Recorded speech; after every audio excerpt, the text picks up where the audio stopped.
Hi everyone, so I mentioned in a previous video that I would show my portfolios, and then a nice fellow named Don T had requested that I show my portfolio. So here it is. I have my portfolio from year 4 of undergrad, and then my undergrad portfolio for when I was transferring from community college to university. So in short, this is an okay portfolio. I would not recommend doing all this or having it was just, don't do this, but I would highly recommend this one. So we'll start with the better format first. So starting out with my portfolio concept, if you will, I went with a very simplistic, minimalist approach because my designs throughout the years varied, so in order to encapsulate everything into one cohesive portfolio, I just left it very, I just let the work do the talking itself rather than the portfolio being like overly consumed with graphics. And if you look on sites like Issue, you'll see a variety of ways that you can go about your portfolio, but this is just how I did it, and maybe it can help you get some inspiration how you want to design your portfolio and put yours together. So this is essentially my contents page, and again, just very graphics, minimal text, and you only need about 4 or 5 plus or minus works to include. So I had 3 main projects and then my sketches at the end. So this could be like photography or drawing or whatever artistic endeavor that showcases your understanding and ability in key concepts in architecture. So starting out, you have like the wow page that really grasps your attention.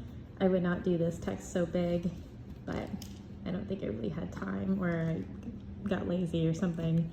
But very nice section. We architects or architectural designers love sections, right? And so in short, with the main pages that state the project title and the contents of what the project's all about, I just had, the project title itself, what it is, the people that are involved, this is a group project, and then just a very brief description of what the project is about. You don't need a massive paragraph or anything compared to, oh my gosh, so embarrassing, but like this one, like you don't need to do all this. Honestly, people aren't really gonna even read it unless they really want to, because the thing about portfolios, realistically, they're just gonna keep flipping and flipping and flipping. So just very briefly, floor plan, sections, some graphics. I don't recommend doing that either, where it's like kind of blocked out, but it turned out okay. And then next page is the Kirkpatrick residence. And again, very brief, very short. When applying to my first job, they actually complimented me on my portfolio because it wasn't overwhelming with extraneous graphics, which was really cool to hear back. And yeah, this is it, guys. This is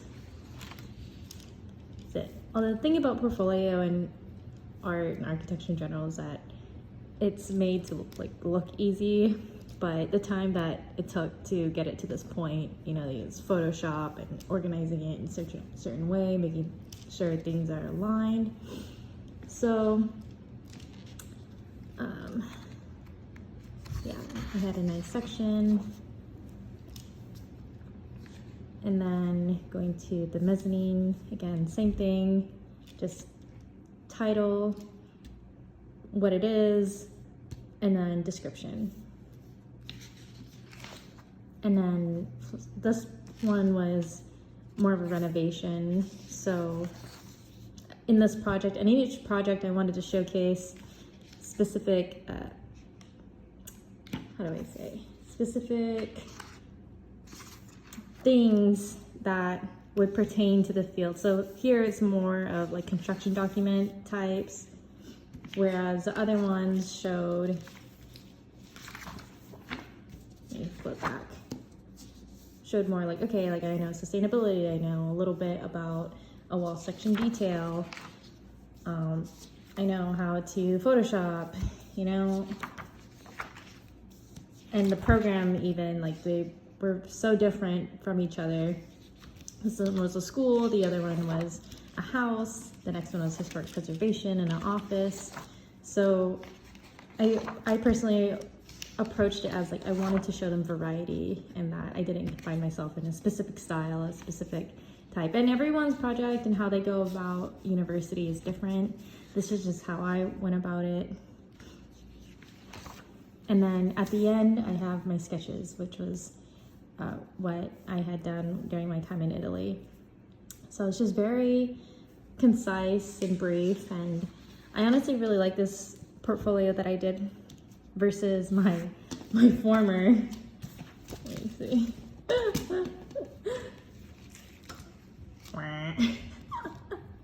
I would not, it's just like, you know, just don't do this.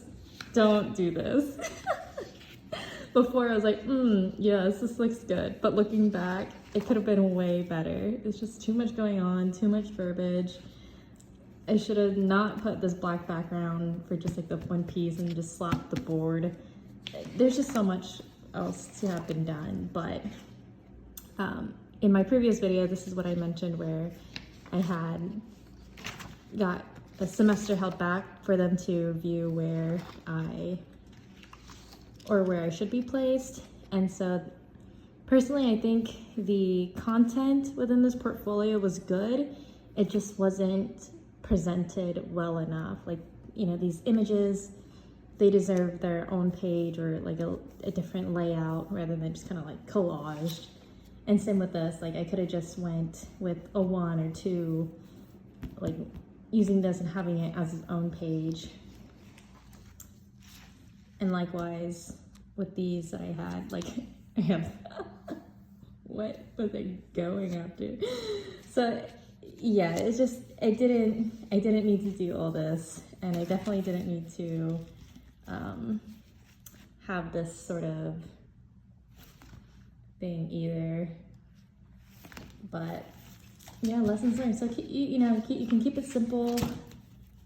If you don't know how to go about your portfolio, just start laying it out and look online, look at other people's portfolios, grab inspiration, you know, of course, make it your own, but have fun with it. And I hope this helps you in your own portfolio making. So just briefly again, you know, running through this. Sorry, my videos aren't fancy. Like, who has time for that? I don't. I'm in architecture. That's honestly why you don't really see much, or that's why I think you don't really see much videos about architecture and this kind of stuff, because like literally who has time. But I want to help, and I hope this helps. And let me know in the comments what you think, and if you have any questions. So cheers.